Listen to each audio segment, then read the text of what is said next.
Assalamualaikum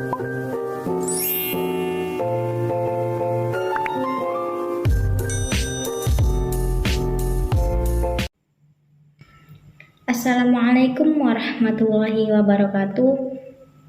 Perkenalkan, nama saya Melinda Ekevani dengan NIM 12211221310.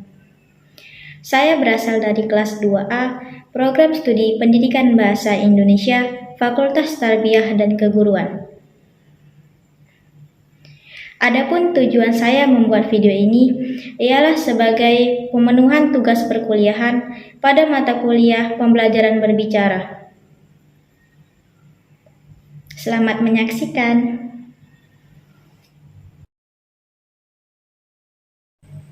Batu belah, batu bertangkup.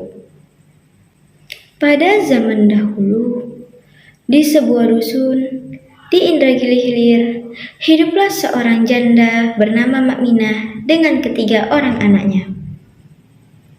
Anak yang pertama bernama Diam, ia adalah seorang perempuan. Sedangkan kedua anak lainnya adalah laki-laki, yang masing-masing bernama Utuh dan Ucin. Untuk memenuhi kebutuhan hidupnya, Makminah harus bekerja dengan keras. Pekerjaan Makminah adalah berjualan kayu bakar di pasar. Ketiga anak Makminah sangat nakal. Mereka sama sekali tidak pernah mau mendengar nasihat dari orang tuanya. Bahkan mereka selalu membantah apa yang diperintahkan oleh Makminah. Ketiga orang anak Makminah hanya tahu bermain-main saja, bahkan hingga larut malam. Makminah pun merasa sedih atas kelakuan anak-anaknya. Setiap hari, Makminah mendoakan agar anaknya tersebut dapat sadar dan mau menghormatinya sebagai orang tua. Pada keesokan harinya, Makminah menyiapkan banyak makanan untuk anak-anaknya.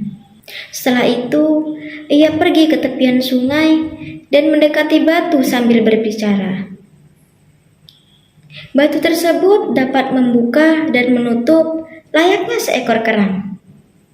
Orang-orang sering menyebutnya dengan batu bertangkup. Makminah berkata, "Batu belah, batu bertangkup. Telanlah aku. Aku sudah tidak sanggup lagi hidup dengan ketiga anak. Mereka tidak mau menghormatiku sebagai orang tua." Batu bertangkup pun menelan Makminah, dan yang hanya tersisa dari Makminah hanyalah sebagian rambutnya saja. Menjelang sore hari, ketiga anak Makminah mulai heran. Dari pagi, mereka belum ada menjumpai emaknya. Akan tetapi, karena stok makanan masih banyak, mereka hanya makan dan kemudian lanjut bermain-main hingga larut malam. Setelah hari kedua, anak-anak Makminah mulai merasa lapar dan kebingungan. Mereka mencari emaknya hingga larut malam. Barulah pada keesokan harinya, setelah mereka pergi ke tepian sungai, mereka melihat untayan rambut emaknya berada di sebelah batu bertangkup. "Wahai batu bertangkup, kami membutuhkan emak kami. Tolong keluarkanlah emak kami dari perutmu," ratap mereka.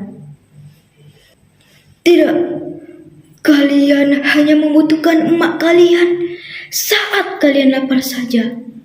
Bahkan kalian tidak pernah menyayangi dan menghormati emak kalian," jawab batu bertangkup. Mereka terus menangis dan meratap. Lalu mereka berjanji, "Wahai batu belah, batu bertangkup, Kami berjanji akan membantu. Kami berjanji akan menyayangi. Dan kami berjanji akan menghormati emak kami. Batu Betangkup pun akhirnya mengabulkan ratapan ketiga anak Mak Minah tersebut. Lalu Mak Minah pun dikeluarkan dari tangkuban Batu Betangkup.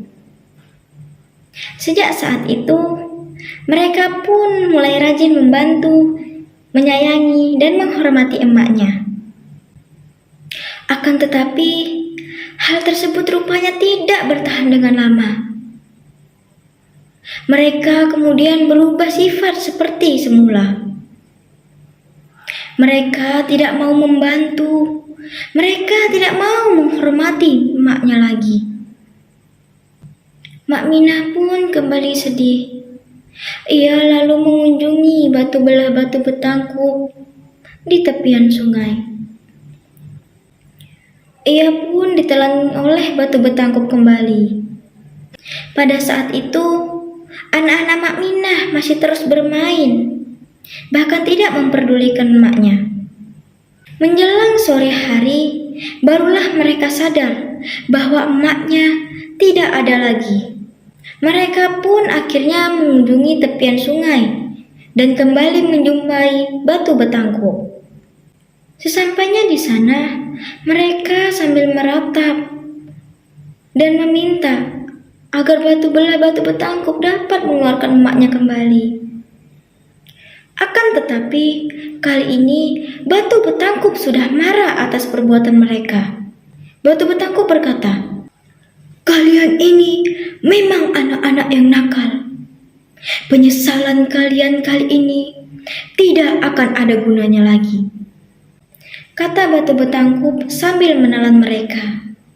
Sejak saat itu, Batu Betangkup pun masuk ke dalam tanah dan sampai sekarang tidak pernah muncul kembali. Tamat. Demikianlah kisah batu belah Batu Betangkup. Adapun pelajaran yang dapat kita ambil dari kisah ini ialah jangan pernah menyia-nyiakan adanya orang tua. Sebagai seorang anak, bahkan semua orang, marilah kita terus membantu, menyayangi, serta menghormati kedua orang tua kita. Baiklah, demikian yang dapat saya sampaikan. Terima kasih atas segala perhatian dan mohon maaf atas segala kekurangan serta kesalahan. Wassalamualaikum warahmatullahi wabarakatuh.